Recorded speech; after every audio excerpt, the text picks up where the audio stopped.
नाज़रीन तव्हां खे हिकु ॿी अहम ख़बर ॾींदासीं ठारूशाह खां। ठारूशाह में शागिर्दियाणी सां मुबैना ज़्यादती वारे वाक़े जो अनोखो फ़ैसिलो कयो वियो आहे।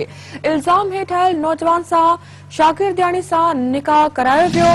मौलवी शाहिदन ऐं वकील नौजवान खां लॉकअप में निकाहनामे ते सयूं वरितियूं। वारसनि जो चवणु आहे त छोकिरी खे छॾण जी सूरत में नौजवान 25 लख 5 तोला सोन भरे ॾींदो। इल्ज़ाम हेठि आयल नौजवान जी आज़ादी बाद शागिर्दियाणी जी रुख़सती कई वेंदी। अहम ख़बर नाज़रीन अवां सां शेयर कयूं पिया। ठारूशाह में शागिर्दियाणी सां मुबैना ज़्यादती वारे वाक़े जो अनोखो फ़ैसिलो कयो वियो आहे। इल्ज़ाम हेठि आयल नौजवान सां शागिर्दियाणी सां निकाह करायो वियो। मौलवी शाहिदन ऐं वकील नौजवान खां लॉकअप में निकाहनामे ते सयूं वरितियूं। वारसनि जो चवणु आहे त छोकिरी खे छॾण जी सूरत में नौजवान 25 लख 5 तोला सोन भरे ॾींदो। इल्ज़ाम हेठि आयल नौजवान जी आज़ादी बाद शागिर्दियाणी जी रुख़सती कई वेंदी।